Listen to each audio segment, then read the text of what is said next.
So scenario one, keeping in the bank, we're gonna have $350,000. Not too bad, right? I mean, that sounds pretty nice. Second scenario, maybe we don't get the 10%, we get 5%, almost $700,000. And then the third, almost $2 million over 30 years, right? So I didn't ask you to save more money. All we're doing is just shifting how we're saving it. But really, like, to kind of bring this back to real estate too, you know, if we do have, like, again, like a longer time horizon, say like a couple years, this is a way we can get our money working harder for us and maybe even get into that house a lot quicker. Give these messages out very often.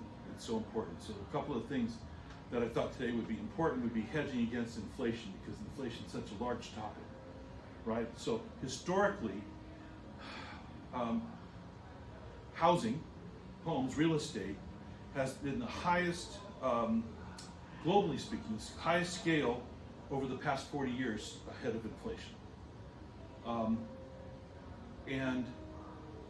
That's probably, and that's why with its growth rate, it's been considered the perfect hedge for inflation. And you get to live in it. So it was kind of interesting. Some of the real estates have been long considered one of the best hedge inflations because you can pay less for your home over time compared to what you may pay in rising rent. So your costs are fixed. Okay? Where you're at the discretion of a real estate owner for higher rent. So this helps you have more money in your wallet for everyday expenses. Okay. Real estate is promoted as an inflation hedge as home values rise also because of inflation. You're staying with inflation. Inflation itself raises the value of your home, raises the value of your home, and the fixed rate mortgage stays the same. There's other ways to get into a home, and Nicole will speak about that.